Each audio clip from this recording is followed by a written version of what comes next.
नमस्कार, संवाद पर आपका स्वागत है। मैं हूं चेतना शर्मा आपके साथ। और बाड़मेर में सियासी उबाल चरम पर है।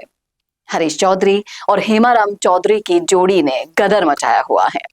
लगातार वो प्रशासनिक फैसलों पर सवाल उठा रहे हैं, जिससे बाड़मेर के साथ साथ पूरे राजस्थान की राजनीति गर्मा गई है।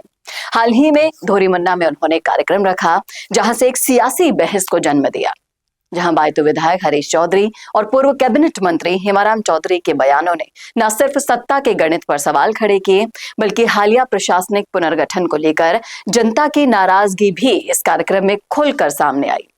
आपको बता दें कि जब कार्यक्रम को संबोधित कर रहे थे विधायक हरीश चौधरी, उन्होंने दो टूक में कह दिया कि बायतू मेरा नहीं है, ये खेमा बाबा की धरती है। उन्होंने स्पष्ट शब्दों में कहा कि विधायक कौन बनेगा, इसका फैसला जयपुर या दिल्ली की राजनीतिक गणित नहीं, बल्कि जनता करती है। किसी नेता को उसके क्षेत्र से बाहर कर देने से चुनाव नहीं जीते जा सकते। हरीश चौधरी ने कहा कि जयपुर दिल्ली की रणनीतियों से ना तो कोई विधायक बनता है और ना ही कोई वार्ड पंच जीता जा सकता है। आपको बताएं कि उन्होंने बाड़मेर जैसलमेर लोकसभा क्षेत्र का उदाहरण भी दिया और देते हुए स्पष्ट किया कि यहां आधे से ज्यादा विधायक अपने मूल क्षेत्र से नहीं, बल्कि दूसरे क्षेत्रों से आकर चुनाव जीते हैं। इससे ये तो साफ होता है कि लोकतंत्र में असली ताकत जनता के पास होती है, ना कि राजनीतिक समीकरणों के पास। इधर पूर्व कैबिनेट मंत्री हेमाराम चौधरी जी की माने तो उन्होंने कहा कि धोरीमन्ना को बालोतरा जिले में शामिल किए जाने के फैसले पर वो गंभीर सवाल उठा रखे हैं।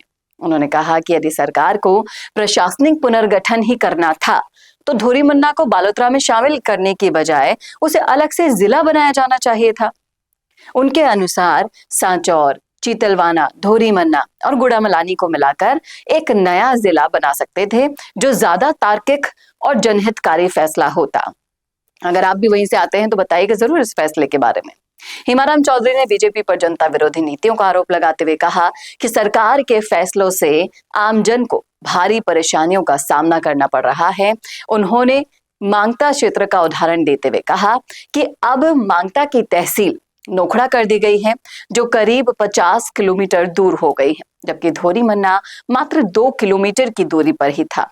इतना ही नहीं, मांगता के क्षेत्र के लिए एसडीएम कार्यालय और पुलिस थाना बाड़मेर कर दिया गया है, जो कि अंतिम ग्राम पंचायत लूख से लगभग 70 किलोमीटर दूर पड़ता है। और इन सब से परेशानी किसको होगी? जनता को होगी। इसलिए उन्होंने मांग की कि या तो धोरीमन्ना और गुड़ामलानी को बाड़मेर जिले में यथावत रखा जाए, या फिर धोरीमन्ना को जिला बनाकर उसमें मांगता और आडेल को शामिल किया जाए। उनका यह भी कहना था कि सरकार को इस फैसले को लेते समय कागजी गणित नहीं, बल्कि जमीनी हकीकत और जनता की सुविधा को प्राथमिकता देनी चाहिए थी, जो कि इस फैसले में कहीं से भी नजर नहीं आती है। अब धोरीमन्ना के इस मंच से उठी आवाज ने ये तो साफ कर दिया कि बाड़मेर में आने वाले दिनों में राजनीति और प्रशासनिक फैसलों को लेकर टकराव और तेज होने वाला है। क्या कहना है आपका इस मुद्दे पर? क्या सोचते हैं आप कि ये मांग जो इन दोनों नेताओं ने रखी है वो कितनी सही है? क्या कहना है? सब कुछ लिख डालिएगा कमेंट बॉक्स में। कैसा लगा वीडियो बताना ना भूलेगा, और ऐसे वीडियोस के लिए देखते रहिए संवाद भारत का, भारत के लिए। नमस्कार। भारत का सबसे तेजी से बढ़ता हुआ डिजिटल न्यूज चैनल, जिसका परिवार 4,17,000 लोगों से भी ज्यादा बढ़ रहा है, वो संवाद न्यूज चाहता है हर जिले और हर राज्य में मीडिया पार्टनर्स। तो अगर आप बनना चाहते हैं संवाद न्यूज के पार्टनर्स, तो कांटेक्ट करें नीचे दिए गए नंबर्स पर। इसके अलावा अगर आप वीडियो एडिटर बनना चाहते हैं या फिर न्यूज इंडस्ट्री में बतौर इंटर्न सब सीखना चाहते हैं, तो संवाद न्यूज के जयपुर हेड ऑफिस में काम करने के लिए संपर्क करें स्क्रीन पर दिए गए नंबर पर।